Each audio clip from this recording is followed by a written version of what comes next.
Section 1.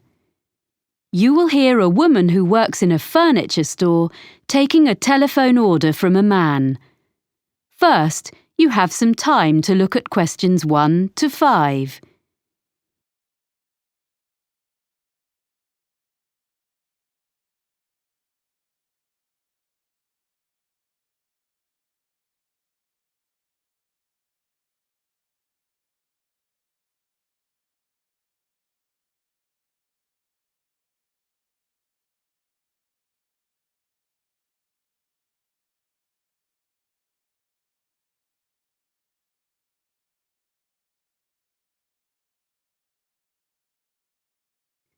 Now we shall begin. You should answer the questions as you listen, because you will not hear the recording a second time. Listen carefully and answer questions 1 to 5. Good afternoon, Megaquip. This is Sally speaking. How may I help you? Oh, hello. I'd like to order some items from your catalogue. Yes, are you an existing customer? No, I've only just moved here from South Africa, but I picked up your winter catalogue in the city centre yesterday. Fine. The winter catalogue is our current one. As you're a new customer, I need to take a few details from you. Sure. Your name is? Oscar Greening. That's Oscar with a K. Oskar? Yes. Greening. And your address?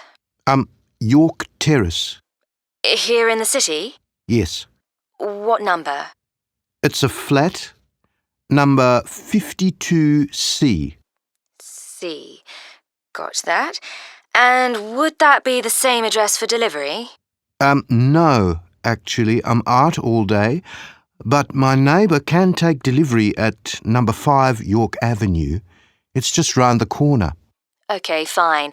Number 5. I've got that. And will you be paying by debit card or credit card? Well, I don't have any cards yet. I'll have some shortly, but I want these things this week, if possible. Could I come to the store and pay cash in advance? Well, I guess so. I'll make a note. I'm afraid that payment method doesn't entitle you to a discount. No, I didn't expect one for that. But what about my address? It says on the cover of the catalogue... Oh, yes, you're right. Of course, York Terrace is within the city, so you get free delivery and 5% discount on your order. Oh, good. Before you hear the rest of the conversation, you have some time to look at questions 6 to 10.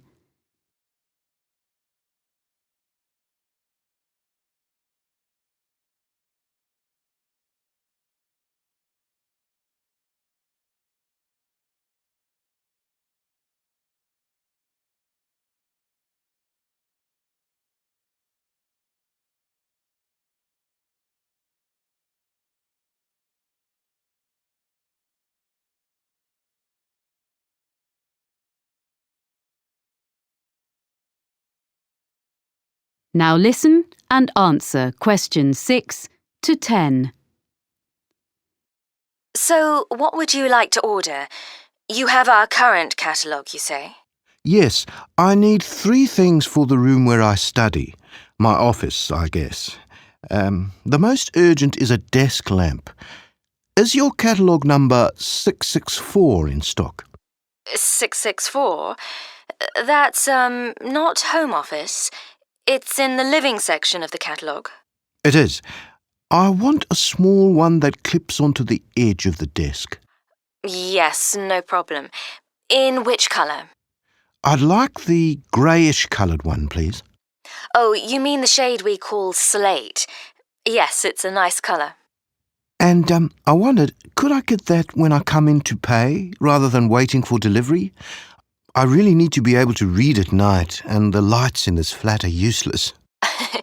Yes, I'm sure that'll be okay. I'll note down that customer will collect. What else did you want?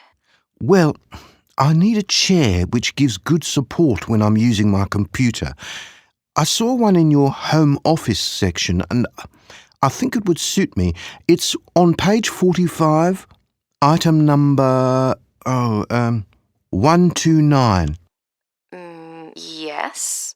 And it's fully adjustable, isn't it? Let me see. Height, yes. Back, yes.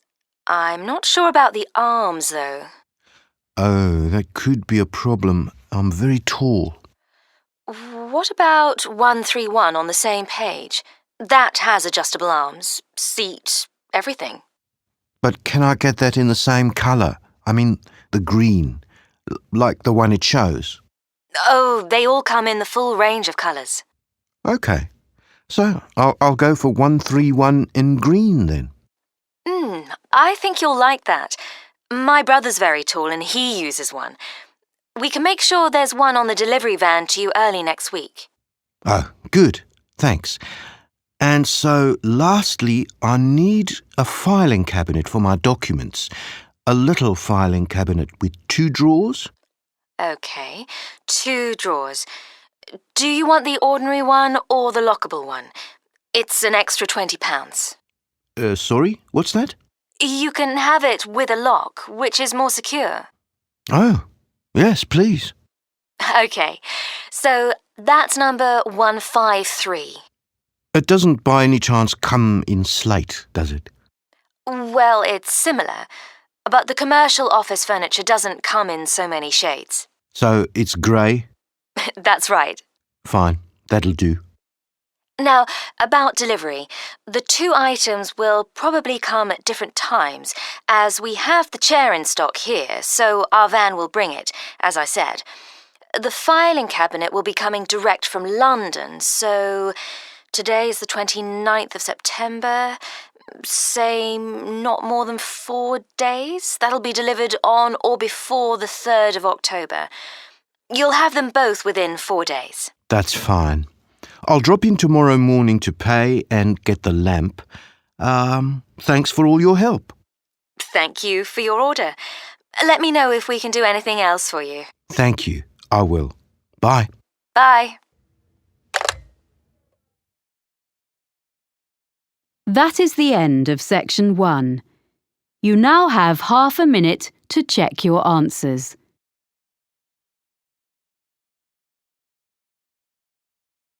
Section 2.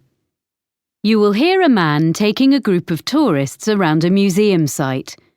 First, you have some time to look at questions 11 to 14.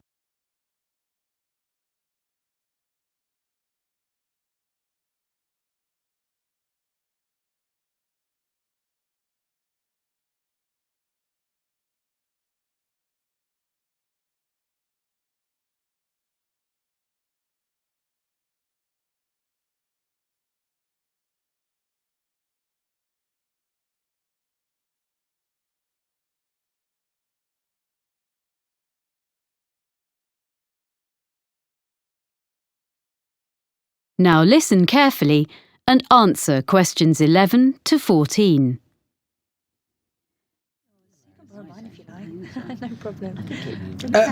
Welcome to Brampton Museum. I'm going to tell you a little bit about the museum first and then show you round. As you can see, Brampton is an open-air museum. The first open-air museums were established in Scandinavia towards the end of the 19th century, and the concept soon spread throughout Europe and North America, and there are several in Britain, all of which tell the history of a particular part of the country. Brampton focuses on life during the 19th century. The site was chosen because there were already some historic 19th century buildings here, and others have been dismantled in different parts of the region and rebuilt on the site. This hadn't been attempted before in these parts, so we're very proud of what we have here. All of the buildings are filled with furniture, machinery and objects. You may be able to see these in other museums, but not in their original settings. What also sets Brampton apart from other museums is that the story of the exhibits is told not by labels, but by costumed staff. like myself.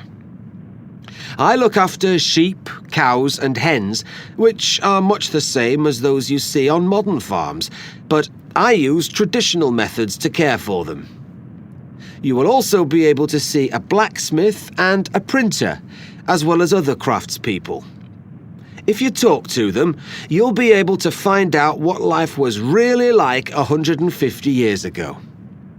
Our programme of activities during the year has guided walks, an agricultural fair, and all the other events you would expect a museum to have. But remember, here you experience them in the real surroundings. The site is divided into different areas. The main building contains our High Street, which is a street of 19th century shops, offices and some homes. There's a stationer's shop which sells a range of specially selected cards, prints and copies of Victorian stationery, all available for purchase by visitors. Upstairs, in the same building, a printer demonstrates the production of posters, business cards and advertising material. Across the street from the stationer's is a clothes shop, and there's a baker's where you can watch a demonstration of someone making bread, cakes and pastries. We also have a sweet shop, which has old-fashioned sweets for sale. Vintage trams travel along from one end of the street to the other, carrying visitors on their journey into the past. We will also be visiting the farm and taking a ride on a steam train. Of course, the main form of transport in those days was the horse, and you can watch horses being exercised in the old stables. This part of Britain was famous for coal mining, and on the site we have part of a mine which opened in 1860 and was worked for over 100 years before closing in 1963. Visitors can put on a hard hat and take a guided tour underground to see how coal was worked and to experience the working conditions in the early 1900s. Before you hear the rest of the talk, you have some time to look at questions 15 to 20.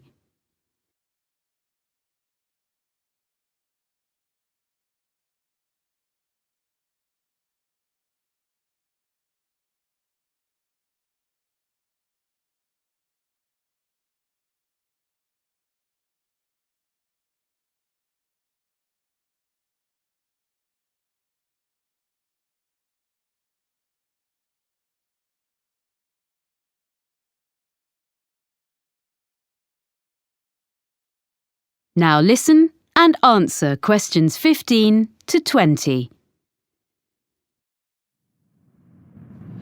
Now, if you'd like to look at your map, we'll begin our tour.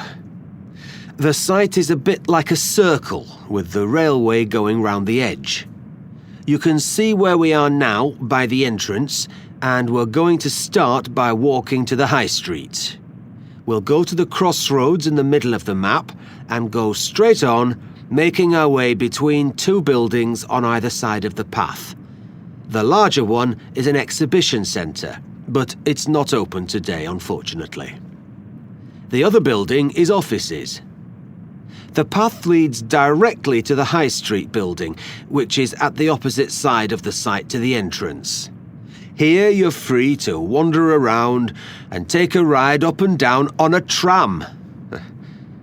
We'll then take the path which follows the railway line and crosses it to the farm. If you wish, you can have tea in the farmhouse, and there'll be time to look at the animals and the machinery. Then we cross the railway line again and visit our special attraction, which is the coal mine. It's just in front of us, here at the entrance. We'll return to the crossroads and walk through a small wooded area to the manor house. This is one of the original buildings on the site and belonged to a wealthy farmer. You can look round the house and gardens and talk to our guides who can tell you what it was like to live there.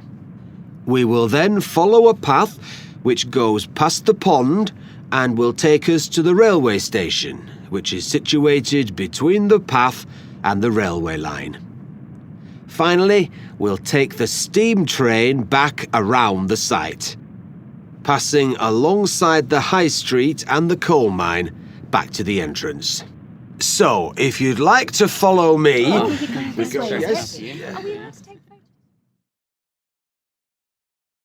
That is the end of section 2. You now have half a minute to check your answers.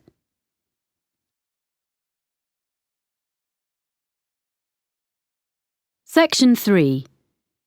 You will hear a conversation between Cressida, a student of journalism, and her tutor, Dr. Erskine, about a work placement that she has recently done. First, you have some time to look at questions 21 to 26.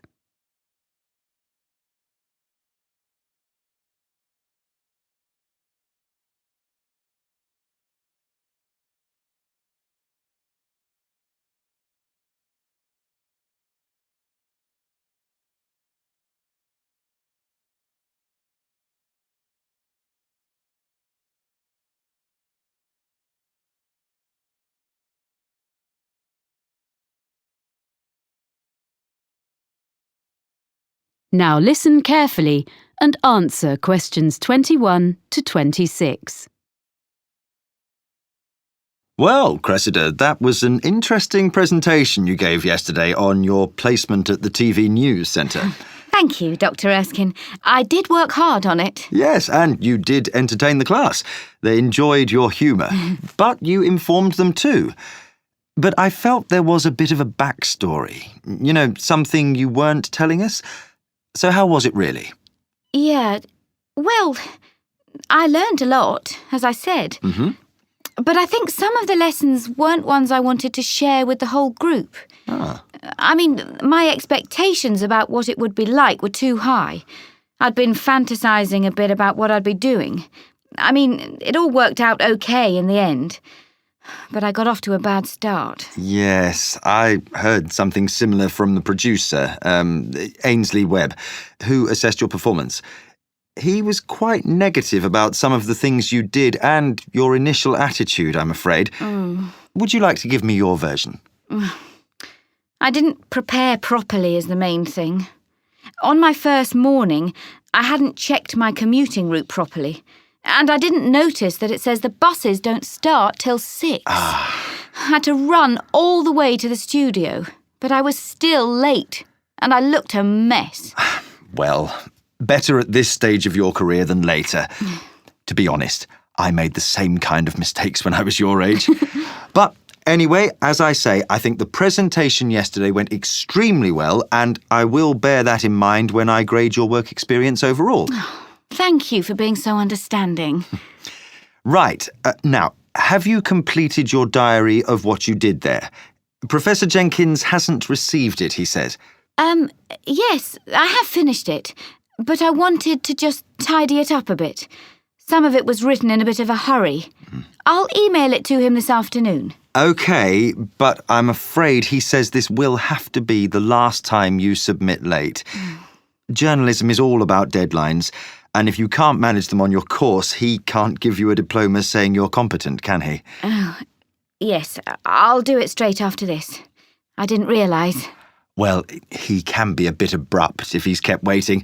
It's the one thing he really doesn't like. Ooh. I'm sure everything is going to be fine.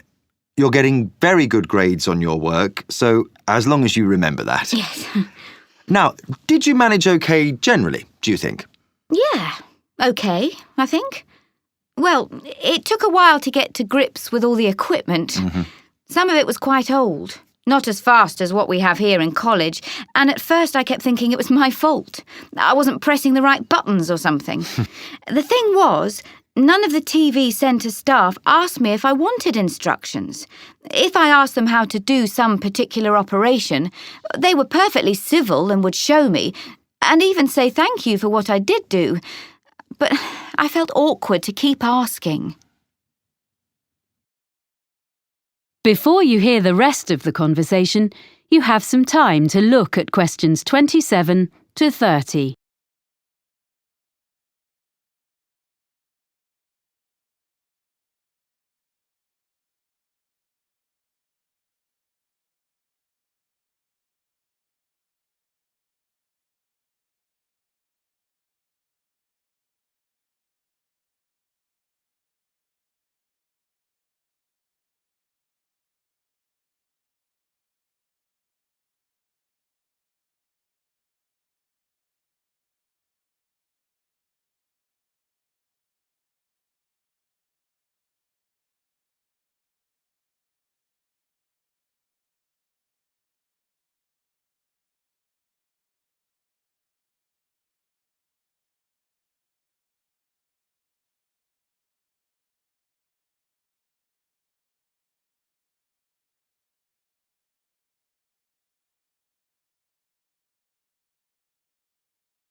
Now listen and answer questions 27 to 30.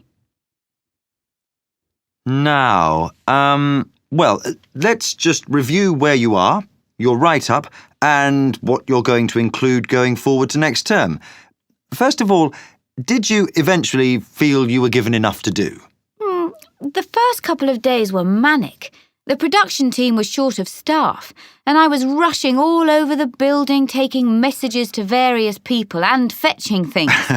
Of course, I didn't know my way around, so I kept ending up in some storeroom or somewhere instead of the studio I was meant to be in. Oh. Or I mistook some important visitor for a colleague because I didn't know who anyone was. Then, after that, things sort of calmed down. So sometimes I was hanging about until someone decided to give me a chore.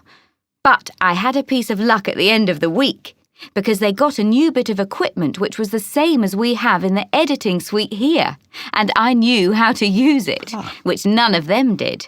So that gave me a bit of status. Unfortunately, it meant I spent the next 3 days stuck in the editing suite. But by the end, I'd shown I wasn't just a silly student. So then, when the senior reporter needed someone to go out with him when he went to interview a junior minister, I got to go along, because he knew I could handle the technical side. Well, that's good. Yes. Well, I know I need to learn from my mistakes. I mean, basically, I need to think more about forward planning. But on the other hand, I feel much more confident now. I did survive. I didn't ruin anything. I did actually make a contribution, according to the producer. One thing I want to take forward to my final assignment, though, is some reflections on ethics. Yes? I had a bit of an argument with one of the senior presenters. He was editing part of an interview, and he just changed something someone said. When I questioned him, he just snubbed me. And I mean, this wasn't some public relations expert or government professional spokesperson. It was like a member of the public. But he said, they never remember what they said anyway. You want to develop this into part of your final assignment? It would be a very positive line. I can give you some references. Oh, thanks. That would be great. That is the end of section 3. You now have half a minute to check your answers.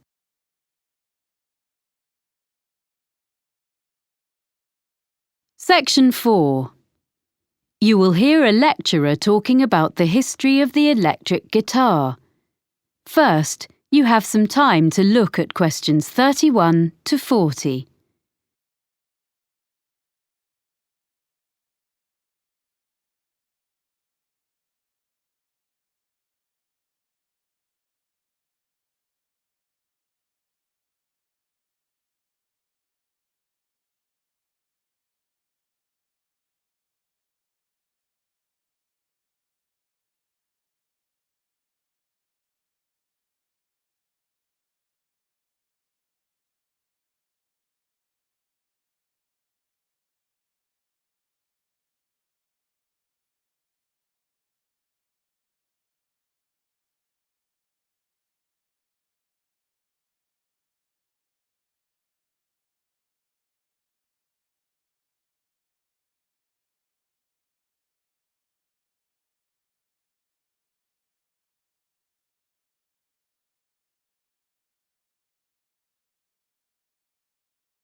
Now listen carefully and answer questions 31 to 40.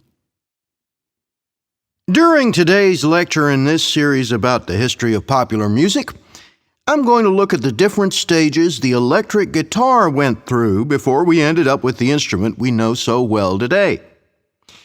The driving force behind the invention of the electric guitar was simply the search for a louder sound.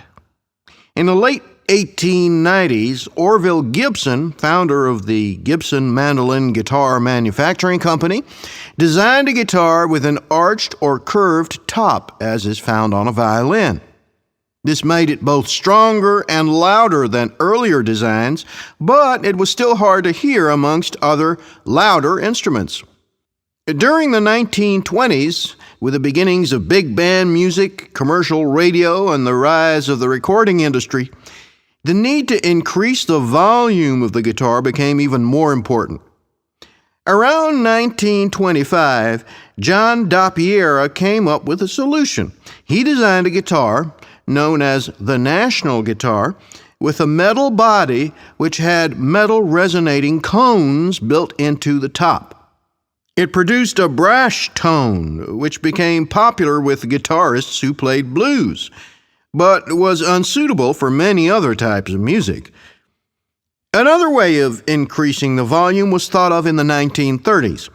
The C.F. Martin Company became known for its Dreadnought, a large, flat-top acoustic guitar that used steel strings instead of the traditional gut ones. It was widely imitated by other makers. These mechanical fixes helped, but only up to a point. So guitarists began to look at the possibilities offered by the new field of electronic amplification.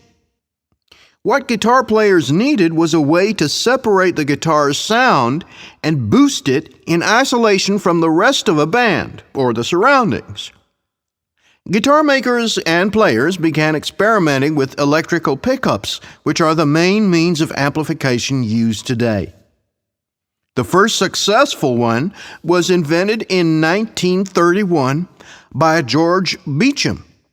He introduced to the market a guitar known as the frying pan, because the playing area consisted of a small round disc. The guitar was hollow and was made of aluminum and steel. He amplified the sound by using a pair of horseshoe-shaped magnets. It was the first commercially successful electric guitar.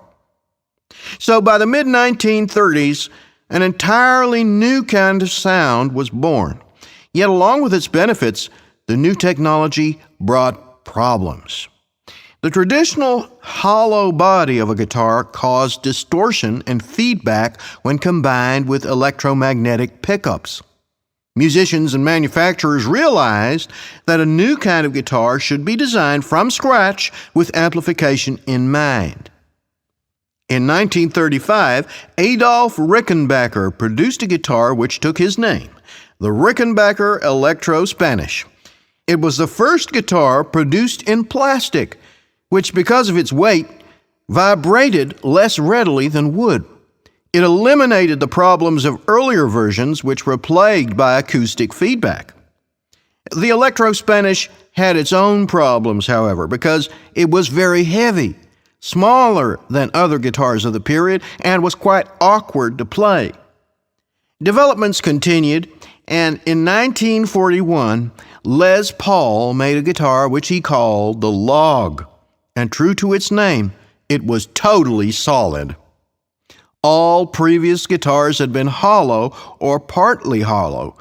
It looked slightly strange, but the next step had been made towards the modern electric guitar. The first guitar successfully produced in large numbers was made in 1950 by Leo Fender. His Spanish-style electric guitar, known as a Fender Broadcaster, had a bolt-on neck and was initially criticized by competitors as being very simple and lacking in craftsmanship. Yet it was immediately successful and was particularly suited to mass production, spurring other guitar companies to follow Fender's lead. In 1951, Leo Fender revolutionized the music world yet again when he produced an electric bass guitar. This was the first commercially successful bass model to be played like a guitar. It was easier for players to hit an exact note. That's why it was called the Precision. Although there had already been electric stand-up basses, this was much more portable. It is now standard in the lineup of any rock band, and some historians suggest that entire genres of music, such as reggae and funk, could not exist without it. In 1952, the Gibson Company became Fender's first major competitor when Ted McCarty created the Gibson Les Paul guitar. It was distinctive because it was colored gold. The reason for this was to disguise the fact that it was made from two different kinds of wood. In 1954, Leo Fender responded to this successful instrument by introducing the Fender Stratocaster. It is easily identified by its double cutaway design and 3 pickups. This model may be the most influential electric guitar ever produced. The modern guitar as we know it was here to stay. That is the end of section 4. You now have half a minute to check your answers.